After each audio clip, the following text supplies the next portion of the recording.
Hello everyone, welcome back to our YouTube channel. Subject Computer Science, paper Programming in C. In previous video, we have studied a concept of structure. Today, we are going to study array of structures. Array of structures. So, what is structure? Yesterday we discussed. In previous video, we have studied what is a structure. What is structure? Structure is a user-defined data type that combine the different data items that are logically related. That means one integer, one float, one character data items can be grouped. But these integer, float, another character may be logically related. Logically, they are belongs to one object. So, in previous class, we have studied a student is an object. So, for the student object, we can store information such as student roll number, student name, student marks, student percentage of marks. In general, roll number is a integer value, character name is a character with data type, marks is a integer data type, percentage is a float data type. So to combine these four data types into a single structure, we use a concept of the structure.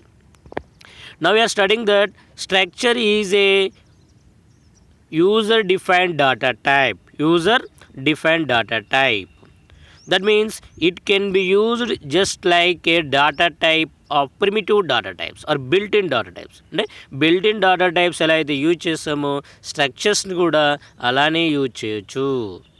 అంటే built-in data టైప్స్కి ఏం చేస్తాం మనము built-in data types use చేసి variable declare చేస్తాం. We are declared normal variable and also we declared array variable.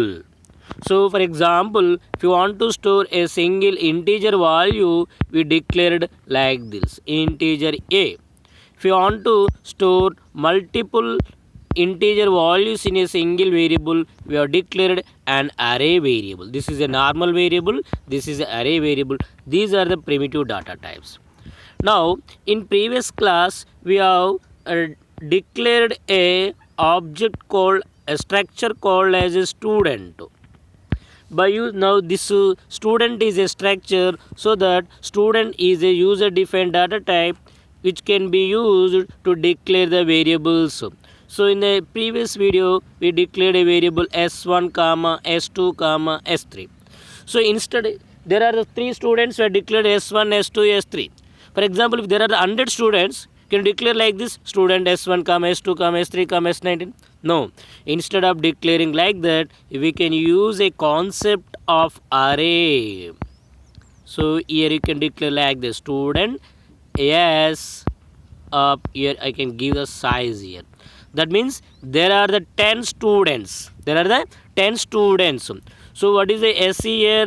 Variable of type student. How many student values can be stored here? 10 member students values can be stored here.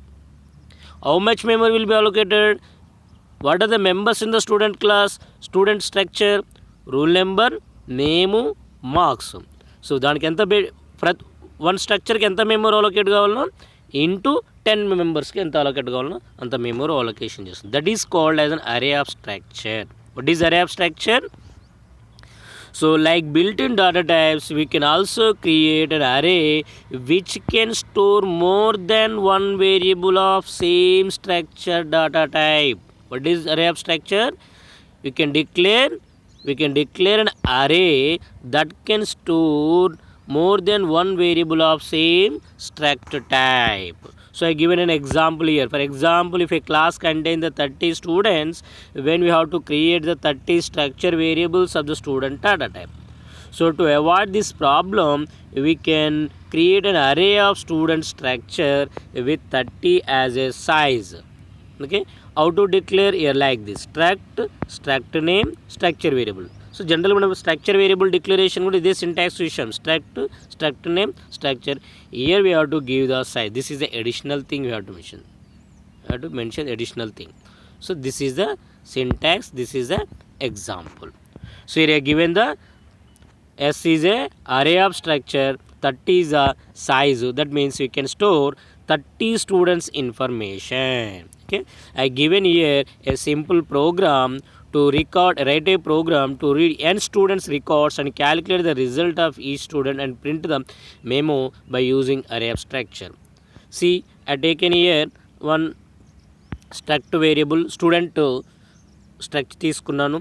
ఇక్కడ ఏం చేయమంటుంది ప్రోగ్రాంలో roll number, marks, name read చేసి next total calculation చేసి result sheet అనేది print చేయాలి. ఎంతమంది students ఇది? n number of students. So for that purpose I declared a structure. So only data, what are the data? Name, 3 subject marks, roll number. Okay, next in the main function I taken the n variable, n for the number of students, I for the iteration, total marks, avg for average marks generally float untadi kanuka float తీసుకున్నాం. Now we declared a structured array variable. Now I'm reading so how many students are there? N. Now there are n students. For example, n value is 5 అనుకోండి. We have to read the 5 students details. First value will be ఎక్కడ store అవుతుంది? S of 0లో again S of 0లో rule number ఉంటుంది, name ఉంటుంది, M1, M2, M3. Again S of 1లో అగైన్ rule number, name, M1, M2, M3. Now we have to read the details. Let's see. Enter the %d student roll number, name, marks. What is the %d here? I is equal 0 plus అంటే first student అని అర్థం. First student యొక్క rule number, name, marks అంటే I'm reading the marks here. First rule number, name read చేస్తున్నాను. %s of I dot rno. I written like this, S of 0 dot rno. What is I here? 0. First 0 ఉంటుంది, తర్వాత 1, తర్వాత 2, తర్వాత ఎంతవరకు ఉంటుంది? 5 students ఉంటే 4 వరకు వచ్చి అయిపోతుంది. Next I'm reading the marks also. Then here I'm reading the data. Here I'm calculating the result, I'm printing the memo. So this is a use of array of structure. So it is the most important topic. So let's practice. So sometimes in the examination they may be asked about the employee. So that what you have to do? Simply they will give the data also. So in the examination I will give a simple practice. Do this one. Let's see. Let's see here. 10th question, 10th A. Define a struct type, struct EMP. What is the structure name here? EMP. That would contain employee ID, employee name, designation. Write a C program to read this information of 3 employees from the keyboard and print. Here we have to as it is read and print. Okay, just try to practice this one. The homework, try and just I will give you a simple example here. So first what you have to write? Struct. We have to declare a structure. How to declare? Struct EMP. What are the members? Get employee ID. Employee ID is an integer, EID. Name, employee name, character, name, take a 30 size. Next, same character, designation. Like that we have to declare, and simply we have to read and we have to display. So by seeing the student program, just try to write the program of this program and send me WhatsApp. Okay students, so we have completed the concept of structure.